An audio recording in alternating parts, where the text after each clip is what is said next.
It can actually extend our lifespan to potentially things that people can't even imagine. Wow. It turns out that 90% of all the cells that make you and me are actually non-human cells. They're bacteria, viruses, funguses that live in us and on us. Wow. And the shocking thing is that 99% of all the genes that make up you and me are non-human genes. What are they? They're bacterial and viral genes. And what we've completely missed from the Human Genome Project is that we have actually very few genes, and our genes are about 99% the same as a chimp or a gorilla.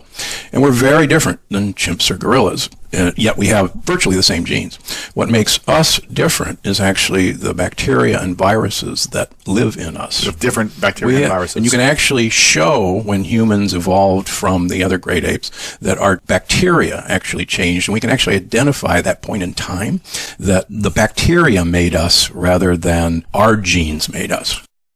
The bacteria made us rather than our genes made us. The bacteria made us. So the bacteria made us human, or bacteria made us... Yeah, they actually, as shocking as it may seem, most of what happens to us is determined by the state and the variation of our bacteria, primarily in our gut. Give you an example. You can take bowel movement from an obese individual and feed it to a skinny rat. Right. And those skinny rats will become fat. Really? Because the bacteria have actually manipulated their feeding habits. They actually send text messages to the brain to go look for foods that they would not otherwise consume that those bacteria want. And there's a woman marathon runner in England a couple of years ago who developed severe infection in her colon. And the modern treatment of this now is a fecal transplant. So they found a cousin who was a good match for her, and she got the fecal transplant. And in the next year, this marathon runner gained 32 pounds without changing anything. And it turns out her niece was actually about 32 pounds overweight. And so she was inoculated with obesogenic bacteria. And her bacteria, these little, one-cell organisms, controlled her behavior. Wow. Now, think about that. So it made her more hungry or desirable of certain foods? Yeah, exactly. So she changed the way she was eating because she was triggered in being a way. manipulated. Wow. Being manipulated. So these things actually, the obesogenic bacteria can actually live on them. They love it. They love simple sugars. They love saturated fats. And they go, yeah, give me more. And they actually tell our brain to do that. It's kind of like, you remember the movie Little Shop of Horrors? And there's this blood-sucking plant that grows, and Audrey keeps getting bigger, and Audrey has to have human blood. Audrey says, feed me, Seymour, feed me. And it turns out that this whole concept is actually true, that our bacteria control our behavior. For instance, you can take depressed mice and put their bacteria in happy mice, and those happy mice will go hide in a corner and not come out. In fact, in the 1930s, back in those days, most really depressed people were institutionalized. So they did an experiment where they gave them all colonics and cleaned out their colons, and then they gave them fecal enemas from happy people. No way. And about 2/3 of the depressed people got happy and were released. Yeah, in the 1930s. Wow. So, I mean, it's just, you start looking at this and go, whoa, we're probably looking at the wrong stuff. For instance, one of the things that I'm talking about in Berlin in October at the World Congress of Microbiota, that's what this study is. We now know that you can take bacteria from young animals' guts and put them in old animals' guts, and the old animals will become young again. No way. I mean, like, it's the fountain of youth. No way. So their cells will get younger? Yes. Or they'll have youthful energy, or what? All of the above. They will actually extend their lifespan by about 30%. What? Yeah, because here's the deal. What I'm trying to get people to understand is this is not about you and me or what we conceive as us. We're just a condominium for the people who really run us, and these are all these little one-cellular organisms. And what we're beginning to realize is we're a condominium for these bugs. And we're their home. We've exchanged them living in us and actually taking care of us for food and shelter for them. Huh. And that's crazy. I know. And the really cool thing is, so we can take bacteria from young animals, and put them into old animals. And the bacteria say, man, this place is decrepit. I need to do a complete total renovation here because this is where I'm stuck and I better make the best of it. And I want everything to be nice. It's like, gentrification of the neighborhood. So they actually instruct, here's the take-home message. They actually send text messages to the mitochondria, and you probably know all about mitochondria, the little energy organelles. In the brain, right? In every one of you, but the brain has the most of them. And these produce energy. These mitochondria are actually engulfed bacteria. And as strange as it may seem, the bacteria in your gut send text messages to the mitochondria that say, guys, new sheriff's in town, clean up your act. We want you guys working and humming on all, 8 cylinders. It's kind of like General Kelly coming into the White House and, total disarray. And it's going, okay, guys, no more of this silliness. And so we now have discovered some of those compounds that the bacteria in your gut signal the mitochondria to regenerate themselves. And it's opening up whole new areas that we never even dreamed of. Wow. So you're really like 170 years old, huh? Yeah. Well, you've just been manipulating all this for the last 15 years I'll show you a picture when we're all done of me and Mehmet Oz standing together when I did a show a few weeks ago. And one of us is 12 years older than the other person. And you would not guess by looking at our skin who's the old person and who's the young person. Wow. And I was showing this picture to David Sinclair from Harvard, who's one of the great anti-aging researchers in this country and actually in the world. And we were discussing some ways to manipulate mitochondria in the brain. And I said, let me show you a picture. And he's looking and he says, okay, so Mehmet's a lot older than you, right? And I said, let me show you my driver's license. He said, wait a minute. How old are you? Right. And he said, can I have this picture? And I said, yeah. He says, I'm going to put it in all my talks. Because what I've been doing for the last 17 years is giving my bacteria what all the research that I've done and many other people have done would predict that my bacteria are pretty doggone happy with what I'm doing for them. Wow. And they're exchanging that happiness to say, man, this is a great place to live and we're going to keep this place nice and just happy. Yeah. And so, And so you lived in a blue zone, is that right? Loma Linda? Yeah, Loma Linda is a blue zone. That's correct. But when I was living in that blue zone, I was eating a low-fat vegetarian diet. I was running 30 miles a week. I was one of these Clydesdale runners. I weighed 70 pounds more than I do now. Really? Yeah, I was a Clydesdale. There's a lot of unhealthy people in blue zones, too. Oh, yeah. They have the vegans that just are overweight, and you're like, how are you this overweight? Yeah, well, it actually is because you're giving your bacteria the wrong stuff. And that's really part of the plant paradox. The plant paradox is that there's certain plants that absolutely positively do not want us to eat them. Plants have the same evolutionary drive as animals. They want to grow, and they want to have babies, seeds. They want to protect themselves. And they want to protect themselves. They don't want to die. Exactly. Right. So when animals arrived, they had a problem because animals can run, they can hide, they can fight, but plants are stuck.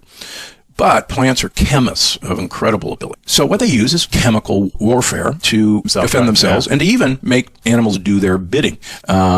Because, for instance, I'll just throw out an example. Most plants want you to eat their fruits because the fruit contains seed to go reseed them. Yeah. So you'll eat their fruit. The seeds in the fruits are inedible, and you'll either spit them out, or if you swallow them, they'll survive going through your intestines, and you'll poop them out someplace else. Fertilized. Fertilized. It's perfect. Yeah. And they're away from mom and dad. So, for instance, if an apple, falls underneath the apple tree, that poor kid doesn't have much of a chance because mom or dad is going to shade them the next year. But if it gets carried off, even 100 feet away, and then it gets dropped, the plant does this on purpose. Crazy. And in fact, you and I love fruit because you and I were designed to eat fruit once a year in the summer to gain weight for the winter. So it was a really good trade-off between, for instance, great apes and plants.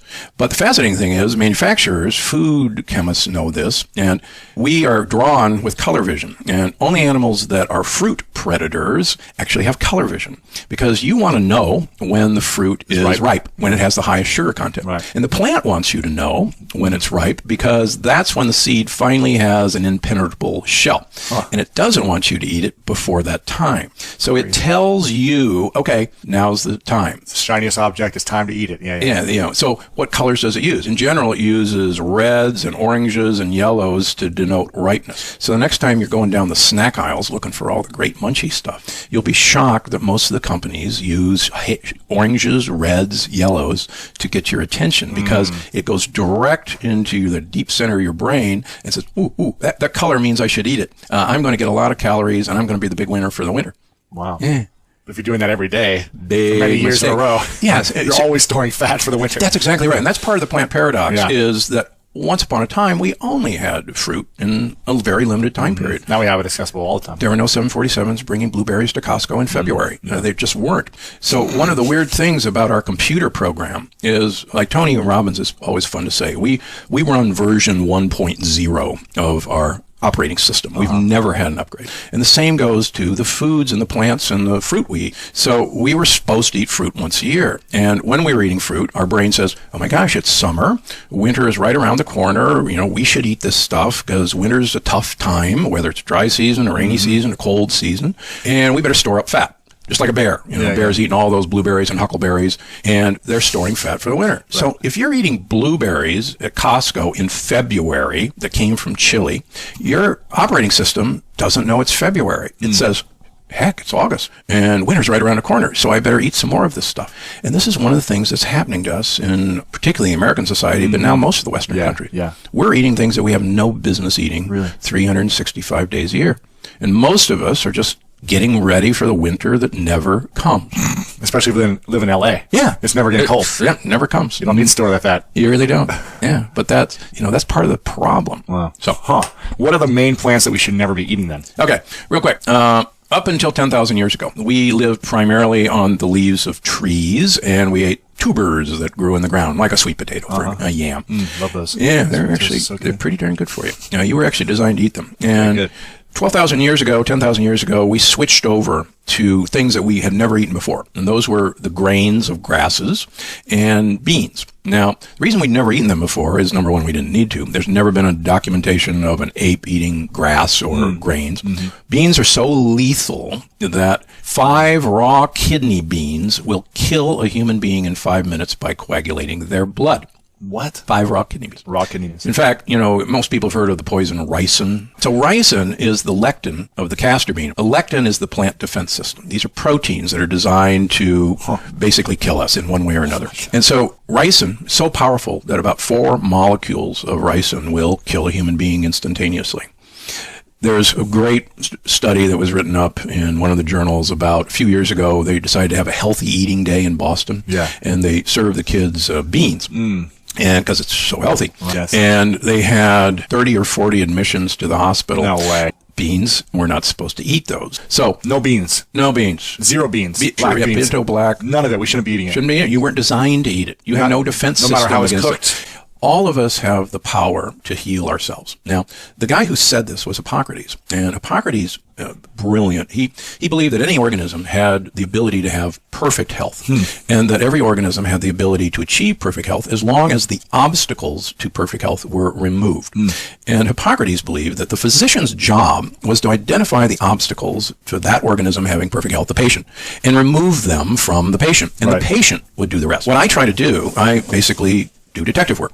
And I think I'm pretty good at finding the obstacles. And many of those obstacles, believe it or not, are lectins. And the other obstacle is you got to get the gang members out of your gut by basically starving them to death and giving the good guys what they want to eat. Starving them of the lectins. Starving them of simple sugars. Yes. And lectins. Remove those things. Yeah. They have nothing to eat. Well, it's because their bugs that could defend them are gone. Oh my gosh. And a cashew. A cashew is a nut too.